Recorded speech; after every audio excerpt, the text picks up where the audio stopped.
Hey guys, hope you're well. Welcome back to the Help I'm Dating a Bodybuilder podcast. This is episode 3. The first 2 episodes have gone fantastic and the feedback's been really, really good. So we're glad to hear that you guys are enjoying it. So Megan, how are we? We love hearing about it as well. We do. We love it. How are we? Yeah, good. Good. Yeah. Are we good? We are good. We're great. I've actually got a surprise for you. Something that's a live exclusive for the podcast that's going to make you even better. I've been waiting all week to give you this live. What the fuck? Right. So if anyone getting engaged? If anyone watched last week, we had a bit of fiasco with the logo that Megan wasn't too pleased about. So I thought I'd get it made into a t-shirt.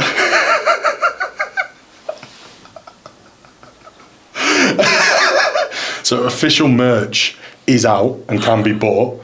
It's just Megan as the character on the top right now for everyone on YouTube to see. No, I'm crying. There you go. Help I'm Dating a Bodybuilder, the first team. I've got tears. I'm so sorry for any audio listeners. You'll have to go to YouTube to watch this. Going down my face. You love it that much? Don't wipe it on the tea. I'm crying. You love it that much? I'm going to put it on. It's like a child size. I got a small. When did you do this? You're joking. Right, I'm going to shout out AJ Morris because it was actually his idea. And I immediately did it. He was like, bro, you should get it on a t-shirt. I was like, I am. Can you tell I've been crying? They've just seen you cry. This is an absolute mess for anyone on Spotify, but if you haven't watched It's a bit tight, isn't it? or listened to last week, yeah, it's a small. Oh, it stinks. Go check out last week or watch on YouTube. But Megan's got a t-shirt on printed with her caricature on it. With How have you kept this a secret? It's been killing me. It came on Friday or Saturday. Oh, it's been killing me. Good surprise. Love it. Crying tears of happiness, babes. Yeah. I think this is the most romantic thing. How much do you think we should sell them for? 65 quid they should retail for, I think. I think if you're getting like premium cotton, Yeah, well that cost me 18 quid.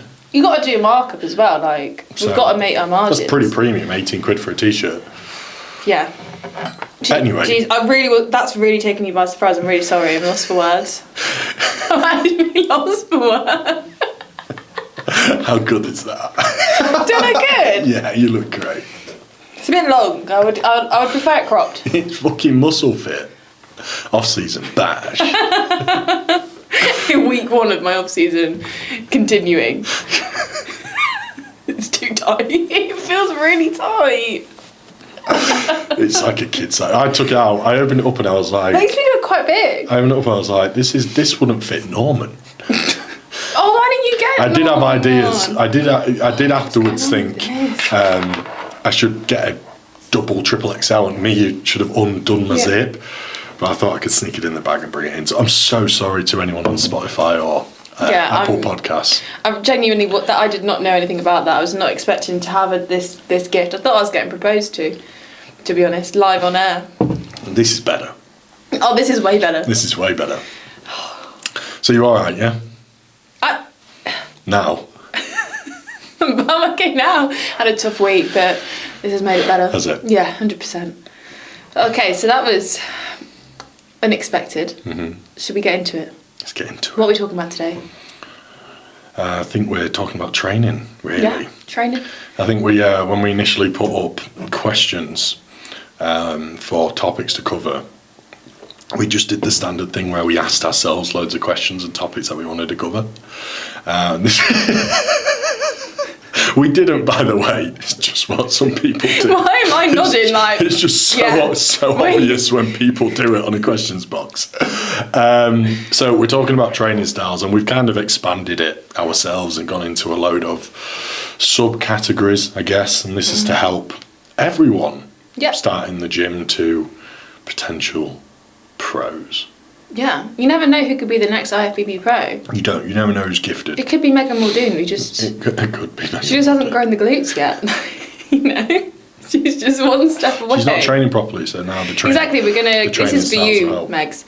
But yeah, I think I post a lot of like my training stuff, and I use terms that my friends who aren't, you know, bodybuilders or don't really train like a bodybuilder, it goes over their head. Like, I think I said RAR, and Megan will do and goes, I hate RAR. And she's like, wait, what is it? Like, she has no clue. So I think today is kind of talking Fuck about... that RAR. Hate it. Hate. What is it again? What is it? Wait, what's that? You know, at least they take an interest. So it's kind of going through what some of those terms mean, how you can apply them to your training, get the most out of your training, and get a fat ass, basically. Okay, this is the hump day episode.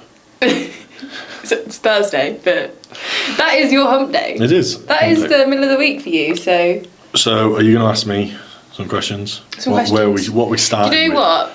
I think we said that we start talking about when a client approaches you. So we're starting at the very beginning of your training career. You're thinking, you know what? I'm going to go to the gym. But you don't know what you're going to do. When you're thinking about making your own split, or when a coach is making their client split, what are some of the things that you have to consider whilst making that split? And would you advise someone to just copy what someone does online that they see? Okay. In terms of copying, I'll start there. No, I wouldn't be copying a fitness influencer, and I also wouldn't be copying top bodybuilders. Like, at both ends of the spectrum, I wouldn't be copying. Of course, you can take inspiration from and take cues from, but I wouldn't be copying what someone else does, and that goes for anyone. You know, cookie cutting in general. You know. So, you know, you want to be doing what works for you, what you can do, what you enjoy, and of course what does work. The majority of what fitness influencers are doing, likelihood is you're not going to grow any glutes from some banded hip thrusts or some banded crab walks. But someone who's already got a ridiculous ass genetically, probably stores a shit ton of fat there, is going to get away with it. Yeah. So that's a fantastic fantastic way to voice is breaking there. It's a fantastic way for them to market it because they've already got it. So, you know. Secondly, what are things to consider? So firstly, I mean, time availability, work constraints, not just work but social, when you can get, how many times you want to go, depending on your level and expertise, how much you enjoy it. You know, 3 times might be overkill for someone, but 5 times, 6 times might be needed for someone who wants to be a top bodybuilder or maximise physique development. So it's probably starting from the ground and working up of how many times you can go, what kind of body you want to achieve. You know, do you want to be more athletic, cardiovascular based, fitter? Do you want a better lifestyle? Do you want to resistance train? Yeah. You know, if resistance train, then it's looking at how many days you're going and split that up into muscle groups and a split based off what areas you want to grow most. I think to add to that as well, there's a lot of movement now with like women in the gyms, and being strong is now, you know, accepted and appreciated. Exactly, thank you.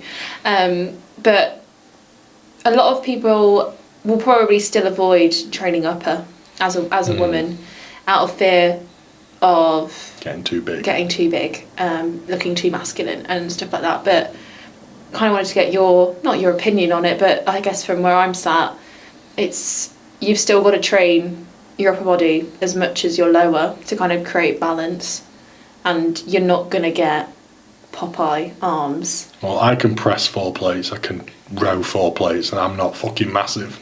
I'm not far off him. So I don't think pressing, you know, or moving minimal load in comparison to a male, or how long someone's been doing it, how long an assisted person's been doing it, is that you're going to get massive. I think it's just a huge misconception. But like, it's the same as, I think we've got past the point of girls not resistance training, because I think if you'd have gone maybe 10 years ago, 5 years ago, and prior to that it would have been any kind of resistance training, I don't want to get massive. We'll just apply that to upper body. Yeah. Because you haven't got an arse like Kim K, and you've been going to the gym for 5 years, so you're probably not going to get arms like Popeye. True. It's the exact same fucking thing. Yeah. They're not going to go overnight, so don't be scared. No. I've done a few bicep curls here and there, and no. And also, it does you a favour in a way of training your upper body, especially like developing your back, and giving the illusion Yeah. of a smaller waist, Yeah. a bigger bum, Yeah. like An hourglass. Yeah, hourglass physique or figure. whatever. You know. If you've got a naturally bigger waist, you can't make your waist smaller, but you can technically make your glutes, your outer quad sweep, your delts, your lats bigger, even if it's a couple of mil in like a regular girl. It's going to give an illusion that your waist is then smaller and the glutes pop out more. Yeah, exactly. It's all ratios and proportion. And It's the same it's all- with a competitor, like especially girls, you know, even bikini girls. It's not like men's physique people or anyone. It's actually when you may think, fucking hell, they look massive. Like I don't want to train like them. They only actually look massive posed. Yeah, and Right. lean. Lean and posed. When they're stood in a t-shirt, they still have just normal-ish size arms and whatever. It's just when you pose, you pop the delt and you're specifically popping muscle groups out. Yeah. No one walks around like. They're Even gonna you shit look at fucking themselves. Corey Morris, who's just won men's physique. You Yeah, see him in he's clothes, tiny. and it's like, you know, he looks like a normal bloke. You see him peeled on stage, posing, look huge. You look at a bikini girl, they look tiny in person in clothes, and then they pop, and it's like, Jesus, you've got a pump. Yeah. You've filled up, you've popped your delts, and you're looking huge on stage. Yeah, I think that Ashley has even said that people have met her in person and they've like literally said to her, "You're so much smaller than what I thought you'd be." Yeah. And it's because on that stage when they're posing and stuff, they look so much bigger than they actually are Yeah. in real life, which is the name of the game. But it is personal preference about how you want your body to look at the end of the day, and there are ways that you can resistance train to kind of go with that, but to keep an open mind about, you know, training everywhere and not just your Yeah. ass, basically. Yeah, girls should still train upper body, and It's fun as well. it is fun. I love training It gives you a upper. break from training legs because you're Jesus, hammering yeah. legs that many times a week as well. It gives you a chance. Yeah, and I'm not gonna lie, I dread leg days because I just know that I'm gonna be in there for 2 hours, 2.5 hours. Like sometimes, after I go after work, so I can't be bothered at that point to do a 2.5 hour gym session.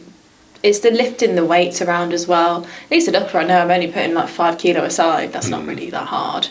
But yeah, I really do enjoy training upper. I find it quite fun to have a bit of a delt cap when I've got a pump. Yeah. Well, yeah. When you train delts on lower days. I know I do. I don't. Oh my god, I don't train delts on upper. No. Directly, But anyway. you get a back pump. You train your front delts, I guess. And rear. And rear and back. It's just your side delts. We tag onto any lower body day. Yeah, because they're pathetic. So it's any excuse we can get to batter them, basically. How many sets am I in a week? 22. 20 plus, upwards of 20. Yeah. Same with your glutes. So and I'm like delts. living proof that you can absolutely batter the hell out of your I think muscles your side and you delts are don't like grow. 24 sets. They started at 18 and they've escalated across this meso to 24. And I think your chest is on 0. So there's an example of how to train your upper body for your actual class. Yeah. It's not just go and do everything. I know, I do find that confusing when I see girls that compete in bikini. Like my plan is specified to be a bikini only training plan, and I get there's enjoyment in your training as well, and if you enjoy pressing, then I guess you do have to kind of make allowances. But if you're training for bikini and you're doing direct chest work, I don't get that, because I've listened to many podcasts where they've had like Sandy head judge on, and they've literally said we don't want to see any chest, like hardly any chest development, no striations, nothing like that. I don't think a girl's ever lost a show for having a too small chest, but they've probably lost placings for having a too big chest. And anything that clavicular line, so this upper pec region, that potentially you need to be not non-existent, is going to be hit through a anterior, shoulder press like you do, really, a neutral grip press and a bit of front delt.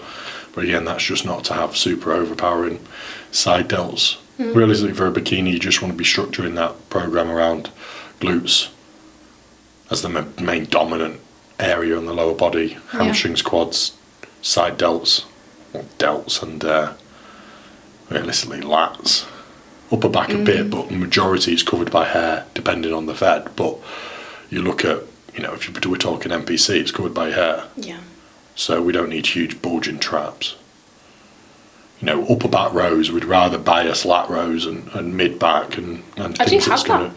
going to be visible. I mean, like an extreme row, like an upper back trap, a trap that shrug. machine scares me anyway, so you wouldn't see me on that. Yeah, I mean, like a trap shrug kind of row, upper back, as opposed to just, you know what I mean? Yeah. That's like plain difference. Yeah. Well, we can get back onto training for your specific class and stuff like that, but thought we could go back to the training plan side of things. So you said that don't copy what you see online, especially booty band exercise workouts. If you're struggling, get a coach, kind of look at what's out there, do research. Don't just copy someone's exercise plan that they've seen, because a lot of the times, even mine, if I've posted like what I've done is specific to my own goals and what I want to do. Even the order of the exercises and stuff is what area's weaker. Yeah.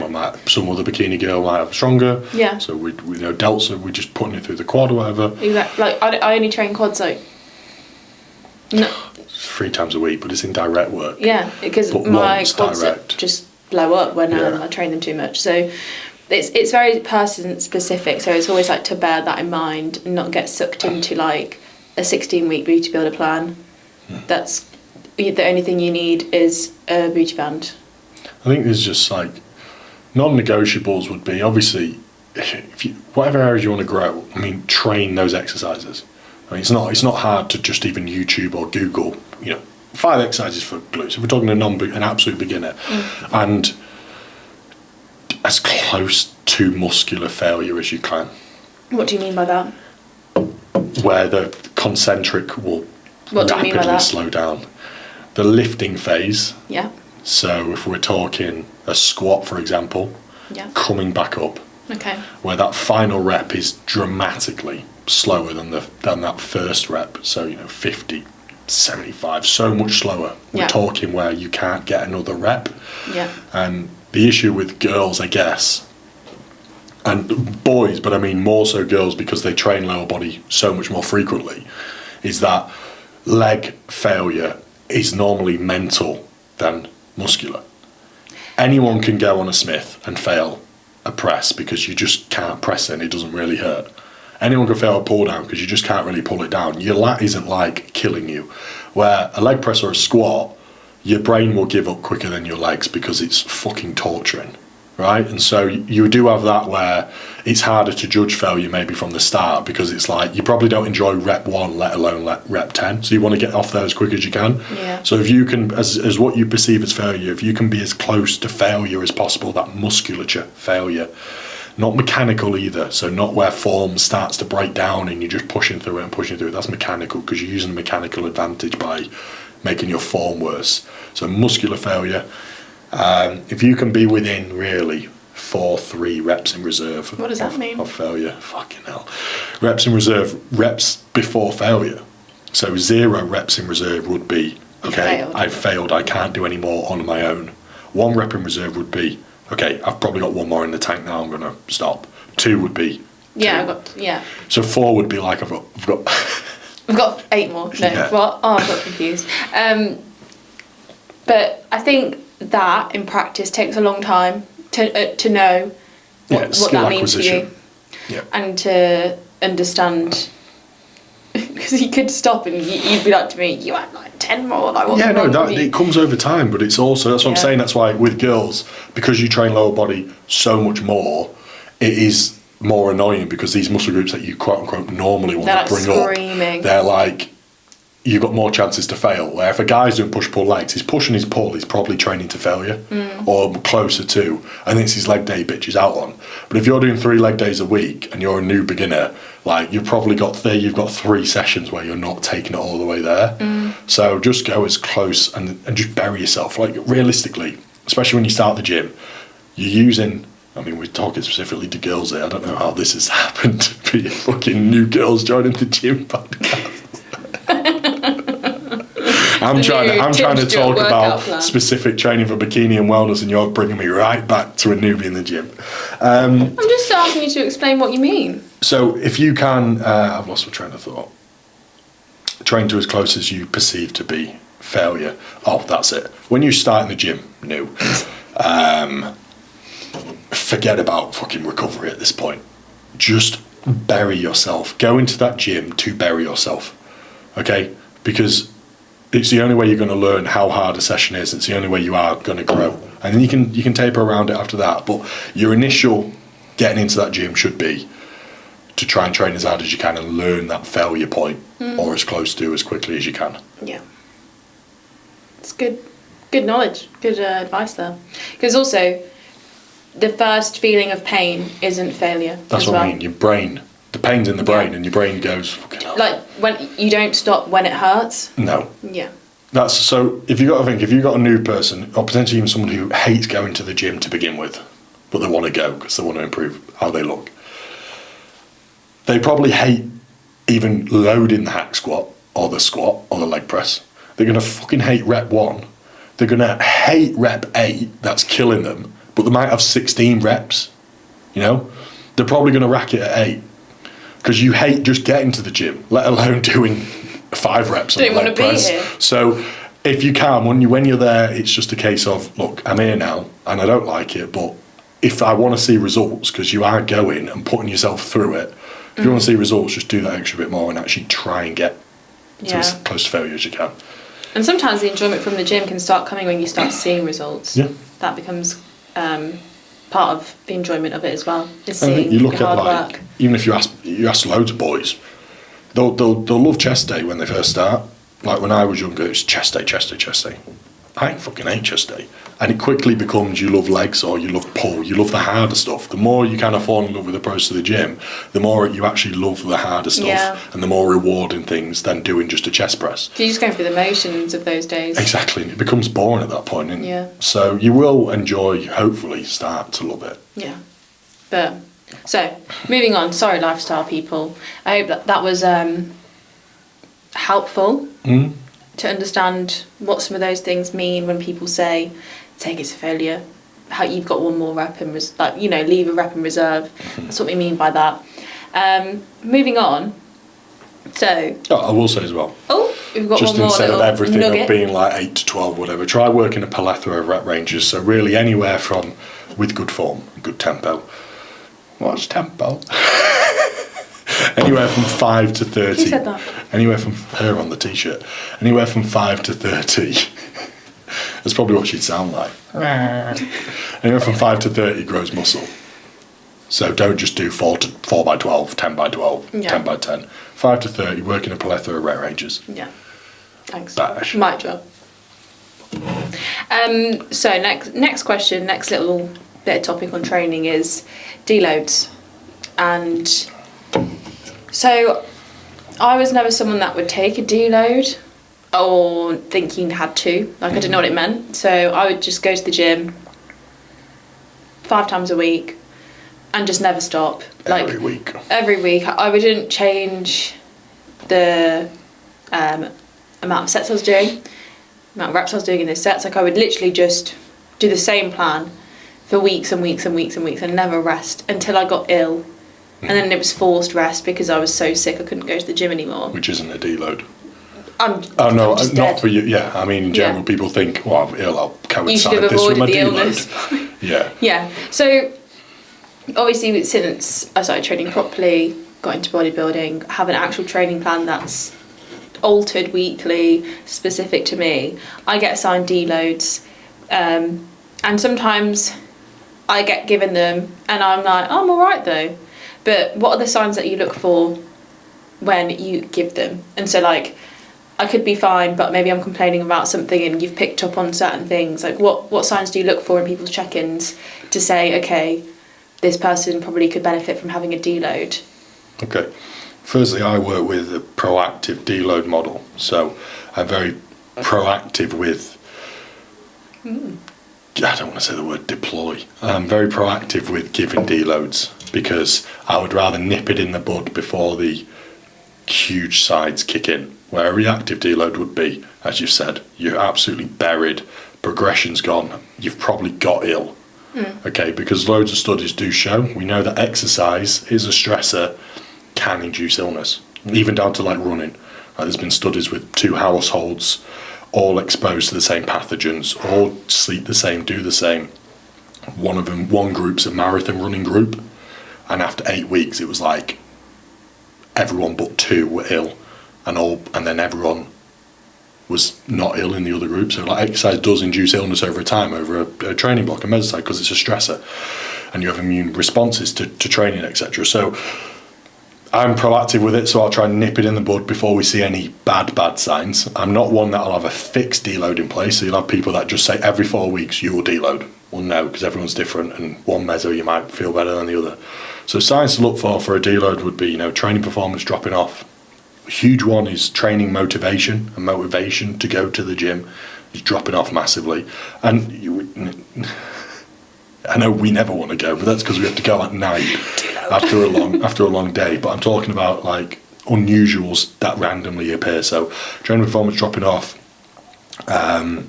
motivation dropping off, appetite in the bin, overwhelming amounts of soreness, not recovering for your next session, sleep getting worse. Do you think of any others? Digestion getting worse, loads and loads of biofeedback markers. I don't think if there's any others. I mean, that's pretty much ticked all the main ones off. So they're markers that could suggest, you get 1, you get 2, 3, 4 of them, and it's like, oof, maybe I want to pull back. And you've also got individuals, and I find this massively with coaching, especially people who love training. As you said, you never took one, and I've got loads of, especially girls, to be fair, actually either, who they don't take deloads, and they'll never tell me they're battered, and that's because they fucking hate not training. Probably terrified they're going to lose muscle by taking a few days off, and they never not want to be in the gym, and they just think more and more is better and better and better. And then a lot of the time they sometimes don't even present sides, too many of them, but a lot of the time you're then 4 days into a deload and they'll message me and be like, I didn't realise how battered I was. Yeah. And like that's happened with you sometimes as well, and it's like, I actually did need that deload. I just didn't realise it because I'm so I've got a goal in mind. I've only got 10 weeks until prep. I want to build this muscle. Yeah, you've got a goal in mind. I'm missing sessions. But when you take this deload, we don't just not train one day, and it's the same as going into a diet. We build up adaptive responses to training over a period of time, over this whole mesocycle or how long you've been training. You don't drop into a deficit one day and your body just goes, foot building muscle now. Like you've got so many adaptive responses and signals going through the body, hypertrophy signals, that you still build muscle. So that week off the gym, or however long you take off the gym, just because you're not training doesn't mean you're not recovering and then building muscle. Now a deload you can do just days off, or you can do devolume, or you can do a combination of the two. I typically do a combination of the two, so I will program, if it's a mid-meso deload, so early on, I'll probably do 3 devolume sessions where someone will go in, and I'll either prescribe them with 50% volume, 50% load, 50% reps, or I'll say, if they're a bit more advanced, go in, do week 1 volume, just get a pump. Just enjoy yourself, get a pump, go through the motion, go home. Nothing taxing, and then 4 days off. Yeah. Or you could do 7 days off, 10 days off. Yeah. What I don't like is all devolume sessions where people take progression. I think it's fucking backwards. So you'll see people, they'll half the volume. So say they've got 6 sets of chest, 4 sets of triceps, 4 delts. They'll do 3 chest, 2 tricep, 2 delts. And they'll just take it to failure and try get load progressions. Because of half the volume, it's a devolume. If you're taking progression sets 2 or near to failure, you're still accruing a shit ton of fatigue. Yeah. And that is why I have a whole week away from the gym. Yeah. Because I cannot go into the gym and not aim for the numbers that I've done last week. I think it's a mix of everyone. I just don't go. Yeah. I just take the week off because I know in my head that I'm competitive. Yeah. I won't be able to go on that glute drive and be like, I'll just do 120 kilo this week. You don't enjoy it. So I'm like, that's just not fun for me. So I just have that week off and I feel so much better for it. Yeah, and it's like, you got to take everything into account. We travel half an hour and then back to the gym, so it's an hour. Do I really want to go an hour in the car at night to go do a fucking pump session that I'm going to hate and not want to be there and then come home? I'd rather just take the time off. But I have clients that have like mental health issues where training is their escape. And just get into the gym's their escape. So 7 or 4 devolume sessions, they're still there doing something, and it's like, well, I've never deloaded like that. That's saved me so much this week because my mental health's not in the bin, or I don't feel this way. So it's about everyone's different, and you find that approach, try them all out. What I will say is, at the end of a long pushing phase or dieting or gaining, I would advise that you actually do then take off a large chunk of time, because you desensitize, and that fatigue does accrue still, even though you're washing it off a little bit. So maybe start with some devolumes, then devolume and a bit of time off, and then fully time off. But what people don't also understand, it's not just training. So we have local fatigue, which is if you've done chest, that's local to the muscle. But everything builds up systemic fatigue, so your full body, your nervous system. But also, dieting will induce dieting fatigue from just being in a calorie deficit. Gaining, being in a calorie surplus, will induce fatigue, digestive stress, etc. Your work, your home life, cardio, everything is going to be building up with fatigue. So if you've someone with a mad busy job, 9 till 5, or fucking busy coach, Christian for example, you're probably going to have to deload more frequently. You're probably not going to be able to get away with as much volume. If you sit in your house all day, really chilled job, great home life, don't do any steps, don't do any cardio, you probably can ramp it up for ages and keep pushing. Everything is a stressor. You know, even anabolic drugs, they're all stressors. That's why we need some breaks. So you got to be mindful of everything when deloading. Yeah. Welcome a deload. They're not gonna stop you. And if your coach gives you a deload, I saw someone say, I can't remember who it was who said this, it was quite a good point. It was actually about like a refeed or something on prep. But it's the same with the deload. If your coach does give you a deload or a refeed, they're not doing it to make you worse, because at the end of the day, like, I make money out of my clients. Like, I want them to win. So like, I'm doing everything I do is to make you look the best possible. So if your coach is giving you a deload, it's not so you have a week off and lose muscle, it's so you can grow more muscle. Yeah, you're just doing it to get more money out of them, aren't you? No, but I mean, like, what an awful business model if we was actually purposely doing stuff that makes your clients worse, so then you don't win a show. My job isn't as good. Do you know what I mean? Yeah, like, you wouldn't be doing that. It's an awful business model. So anything your coach does, if they're a good coach, is because they care. It's for the best for you. And most times, you know, you probably do need a deload, and you've not known. If it's any more than 6, 8, 10 weeks, whatever, you probably welcome a deload, and don't be scared of doing one. No, you'll feel so much better for it as well. Like, I think I was like, oh, I don't really want one. And then I had one, and I was like, oh my god. I can actually sit on my bum and it doesn't hurt anymore. And something, sorry, just to interrupt, about illness with fatigue and deloading is, you know, if you've been ill and took 4 days off the gym, that technically isn't a deload. Yes, locally you've shifted fatigue, so your muscles aren't sore, but systemically your body's fought off a virus or bacterial infection, whatever. So systemically, after 2-3 weeks, you're probably going to need another deload. It's going to bite you in the ass again. Or when you go back, take it easy. Any time after a deload, take it easy. Yeah. Don't go back to week 6 volume. Don't go back to balls to the wall. Go back with a rep in reserve or low volume or devolume, then into a bit more volume. Work your way up. Yeah. Don't go back and bury yourself. It's all like trial and error, because I was bad for it. I'm just like, I've had a deload, just go straight back into trying to do the weights I was doing the week before, and then crying like, what the hell, I've lost all my strength. And you were just like, what are you doing? I literally had a client today message me saying I underestimated his previous coaches never gave him deload or anything, and he's just had his first ever deload, and he's like 24, first ever structured deload. And I said in last week's check-in, right, we're doing week 1 volume, you know, we've got a new sheet, and 1-2 reps in reserve, no progression, set baseline numbers to work off. He's checking. Underestimated how bad the DOMs would be after a deload. Fully sent it, didn't do the 1-2 reps in reserve. We'll know for next time. And it's like, yeah. Sometimes you have to learn. Sometimes you have to learn the hard way. Yeah. You have to try it and then be like, because you know what you're talking about. Yeah. But like a lot of the times I'll be like, I'll be fine. Like, you know, I know my body. I can handle it. I can't. And it's like, you've got like 24 sets of delts, and I put you back in at say 16. It's like, oh, I'm doing 8 sets less, I'll be fine. And you're just like fucked for the week. Can't move my arms. Yeah. They keep just flying up on their own. You're in your sleep, just louder. You know. Just muscle memory. That's ace. Right. So we done deload. I had a few more questions. So we're going back on the women's health subject.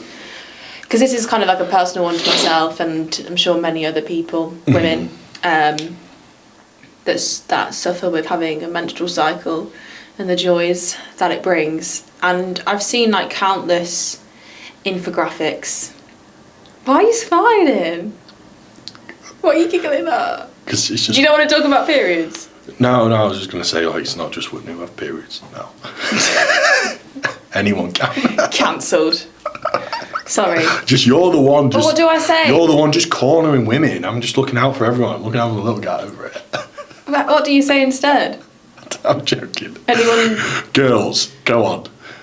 People that have periods, anyone, where they bleed monthly. Well, you know what? Scratch this. This has gone a bit weird because I'm literally talking about menstrual cycles, and training around it. Yeah. And I've seen loads of infographics do the rounds about what to do and what not to do as a woman, training around your menstrual cycle. And a lot of them will say, like, you're really strong on your period, like, go train, like, do, like, this is the time to lift weights. I subscribe to an app called Flow that tells me to do it the week prior, go to the gym then, because of your hormones being so high before you then have your period and they drop off. But it's just like such a blanket general, when every woman's so different. Like for me personally, I have the most irregular periods ever. I have like 80-day cycles. I just cannot track them the same way that another girl is able to. And if it works for them, of knowing that they're really strong on their period and they can take it really like far and like progress loads in that week, that's great. That works for them, but it's not going to work for everyone. And so I sometimes think these like infographics of like what to do on your period are a little bit like, take it with a pinch of salt, because it's not necessarily going to be something you can apply to yourself, because there's so many like women's health issues that are related to your cycle. For example, I have PCOS, so for me, I get not as bad period pains, but I still get period pains. My cycle is non-existent. Well, is it coming this month? I don't know. Like, I don't get any signs. I get like I still get PMS, but then I don't get a period. And so I go through the motions of being a hormonal person and crying at everything. It's great. Cravings, hungry, and then like nothing happens, and I just carry on, and I'm like, oh right, okay, no period this month, great. Endometriosis affects so many women, and as a woman it's so hard to get diagnosed. I think it's like 2.5 years on average to get a diagnosis, because you go to your doctors and you just get diminished. Especially if you get a male, you just cast aside. Have you tried taking paracetamol or ibuprofen, Megan? Have you tried fucking yourself? Like, I'm sorry, a man can't sit there who's never ever experienced a period pain in his life and say, is it that bad? Is it that bad? Get the strap on out. Get the what? Strap on out. Let's show you how bad it is. Nah, I'm just saying that, like, sometimes we're not taken seriously when we said that we're in pain, and I've had to take days off work when I used to work in retail because of having really bad period pains, having really heavy periods, and you try and throw going to the gym on top of that, and that's not going to work for me, like, at all. Sometimes, some months. Other months it's fine, but it's just, you've got to do what's right for you and your body, and not feel like, oh, I should be so strong on my period, why am I not, like, blah, blah, blah. Like, it's so person dependent and woman specific on what works for you and your cycle, if you have one, that is. You might not even have one. Yeah, I think you can look at the infographics, look at the science behind it, look at when estrogen's high, progesterone, whatever. It doesn't matter. They're blanket statements. If it works, great. If it doesn't, there's sometimes a lot of pressure on, and I agree, in terms of coaches knowing female physiology and knowing menstrual cycle, and this happens. But also, I think the number one most important thing, if you have a coach or don't have a coach, is just being in tune with yourself and trying to get in tune with yourself as fast as you possibly can, unless, obviously, it's so irregular. For someone that is regular, it's a case of knowing, can I push at this point? Can I train hard? Do I need 3-4 days off? Is it crippling pain at this point? Yeah, but the infographic says this is when I'm strongest. Well, you're not going to go to the gym. You're not going to perform well because you're in crippling pain. Same with dieting. You'll have times in the month, like even when you don't actually have a period, but you're still experiencing PMS or whatever, you'll have times in the month where cravings are through the roof, or you don't even want to eat and your hunger's gone. Yeah. So potentially, if you are severely up and down, you could capitalise on that throughout the month with caloric changes, calorie intake changes. If you're a female where it's like, I'm pretty much the same every week of the month, I just bleed, which there are, and you're really lucky with that, you can keep everything stable.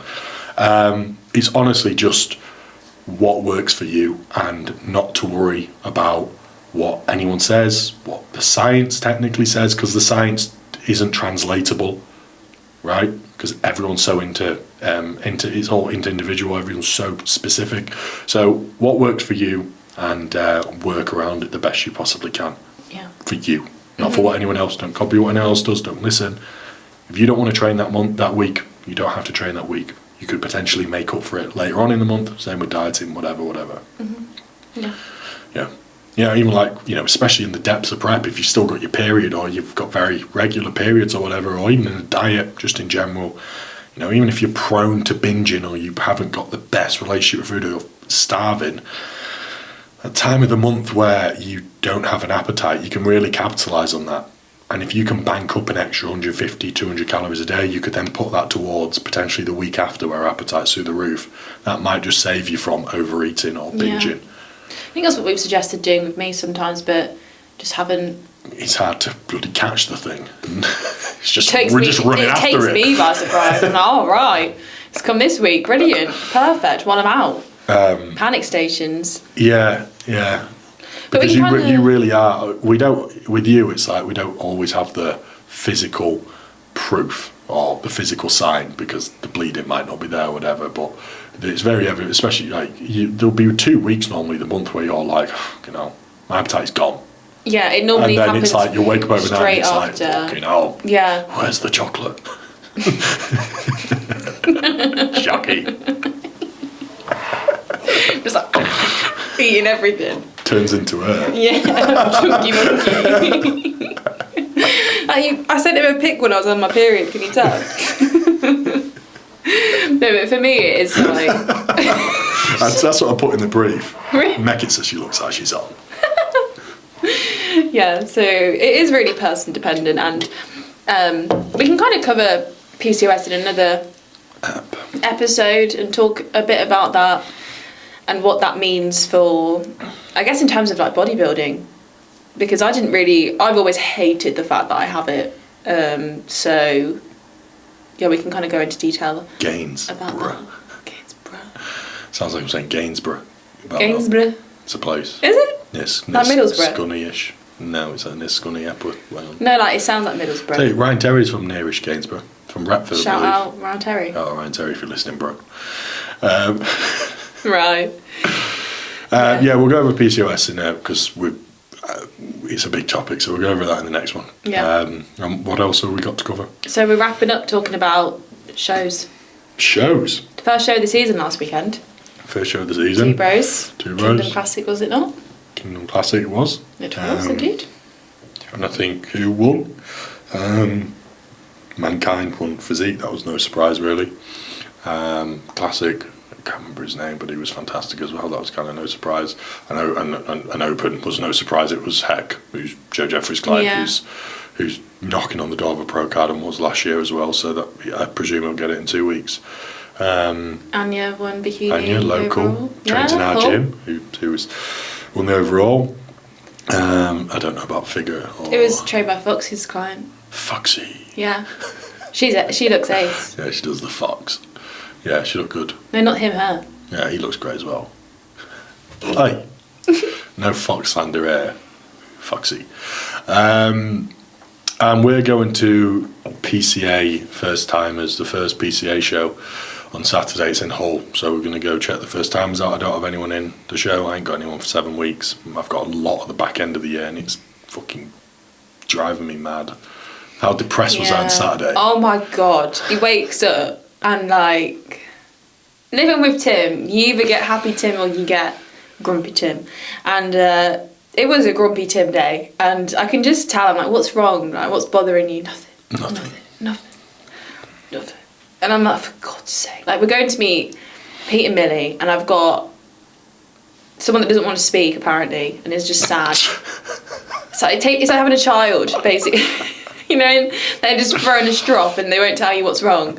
And I'm like, for God's sake. So we're driving there and he comes out with like, I just wish I was at the show. I remember being fucking great. On holiday at Mykonos. Wish I was there. And I don't mean it like that, but I'd be like, I had people competing while I was there. And spent the whole day going around Mykonos down on my phone, but it wasn't. I mean, I meant I was there. It'd be like Tuesday after the show, and I was like, I can't wait for the weekend. Got UKDVA finals. I've got 2 bros. Can't wait for the weekend. And you'd be like, so you're just wishing the holiday away. But I don't mean it like that. I just love it so much that I can't fucking wait. It's not that I'm not. It's not that I don't want to be on holiday. It's not that I don't want to be with you on Saturday. Like, you know, it was all right. But if you had the choice, I was happy to be there. It was all you'd right. be at the show. If I had the choice, I'd have a client in the show, which obviously I was meant to. So that was another blow. But of course. It's not Macca's fault. Yeah. Fucking hell, Mac. Yeah, don't blame yourself. Yeah, but it's more so that it's just like, I just want someone in every single show, and I want to be literally there with the best of the best. So it's more just not inspiring, but it's where I want to be. So it's like, I'm not there yet, so keep going. Yeah. Keep going I think, you know, you get not ahead of yourself, but I think you put yourself down sometimes in that you're not there. That it's a bad thing. But it will come, and I can't stress the anxiety I had at the end of last season about how you were going to be with no shows in the pipeline for a long time, because your like happiness was so dependent on those shows at the weekend that when you didn't have them for a couple of weeks, it was like sad. And then towards the end it was burnout. Yeah. Rough. Just like begging him, please take it easy, please look after yourself, please don't go to a show if you're really, really poorly. You shouldn't be driving there. It's 3 hours away and you're on death's door. Still goes.